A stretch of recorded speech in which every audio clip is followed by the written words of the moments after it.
In fact, Alistair Campbell had to say, we don't do God. Because at the end of the day, this society is so totally disconnected from religion. It's not about religion. The religion in this society is money, materialism, wealth. This is what people believe is going to make them happy. And the society essentially, in one way or another, I'm not talking about some Machiavellian plot, no. It's just simple economics.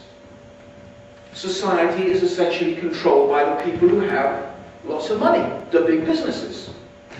They are simply the most influential people in society. And democracy, by the way, is a very, very convenient vehicle for rich, interested parties in order to promote their self-interests. When George Bush talks about opening up the Middle East to democracy, what he really means is opening the Middle East to a vehicle through which and by which American multinational corporations can take over. That's what he means by democracy. Because that's all democracy is. It's a vehicle for that. As Noam Chomsky, he quite rightly points out. He calls it manufacturing consent. Dictatorships control human beings through terror. Saddam Hussein, who without doubt was a very evil and nasty man, although I don't know about how he died, but he spent his life like that. He controlled people through terror. You know, if you spoke against him, he wouldn't only take you to prison. You know, he'd take your wife, your kids, your mum, your dad. That's how he controlled people. But the West has developed a much more clever and subtle way of control. This control is through programming the minds of people, through the use of the media. That is what we are all suffering from. Mass indoctrination. We are indoctrinated en masse. Just think about the hours that you spend in front of the TV, on the internet, reading newspapers, reading magazines. And just think about the percentage of that time in which you are exposed to advertisements. Now, the important thing I want us to realize is that the advertising industry is not merely about selling products. They're not that superficial. They're much more clever. They sell lifestyles. They sell lifestyles. They want you to believe that by consuming their products, your life will be better. And in fact, your life is made better by consuming products. Let's take the Pepsi-Cola, Coca-Cola adverts. Look at them.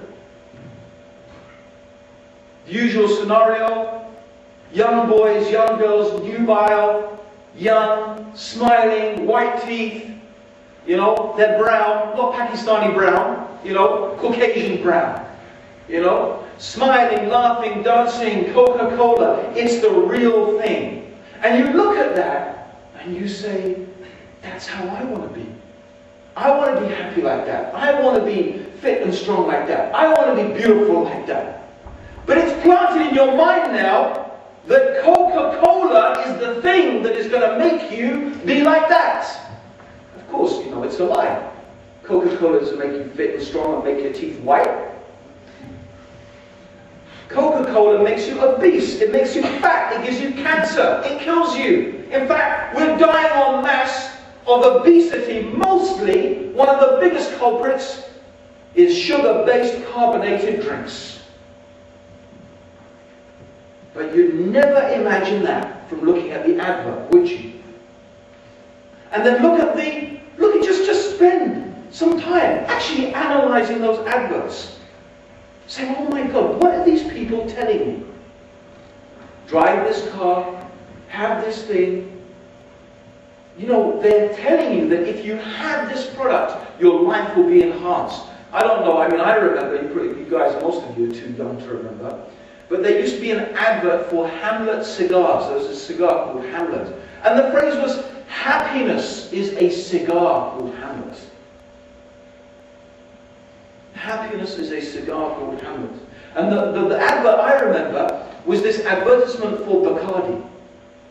There it was, this billboard poster. White sand, blue skies, blue seas, palm trees hanging down. Can you imagine that? Right? Two bikini-clad girls walking down the beach.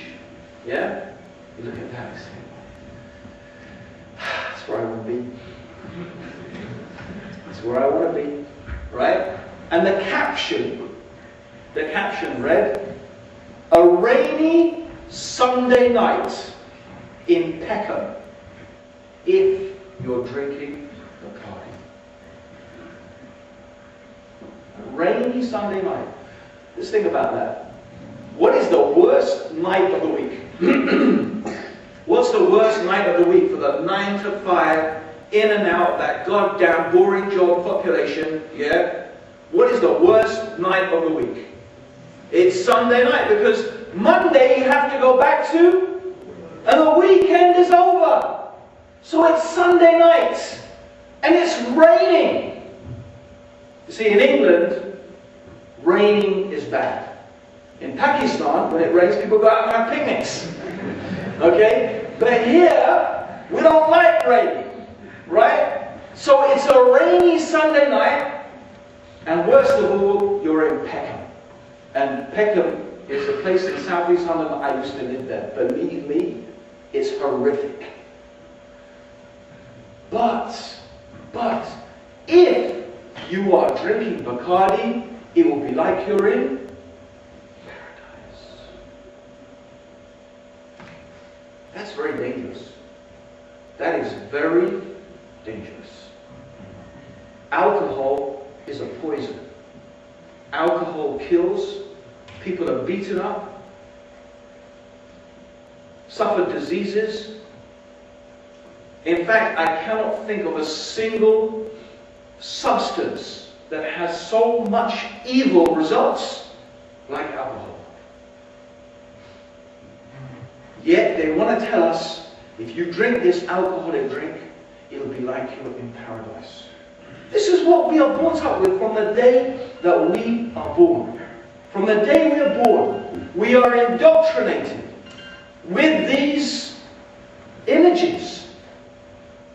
This is the church. The shopping malls have replaced the cathedrals. They call them the new cathedrals. They call it shopping therapy. You want to feel better? Do you fall on your knees and call upon God? No. Go shopping. That's what you do. Now, I want to ask a question.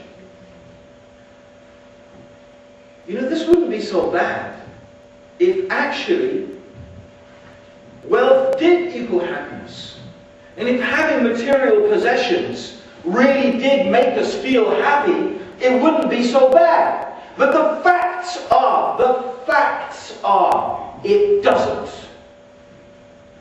One of the most remarkable things about Western society is that despite our unprecedented amount of wealth, it is only joined with an unprecedented degree of unhappiness and misery. That is the fact. The most prescribed drug in the history of prescribed drugs, is Prozac. And then on a deeper level, let's ask, why do people consume? Why do people drink alcohol? Why do they take drugs? Why do they have to listen to music? Why do they watch hours and hours of reality TV that's got nothing to do with reality? Why do we watch films? Why? Because we want to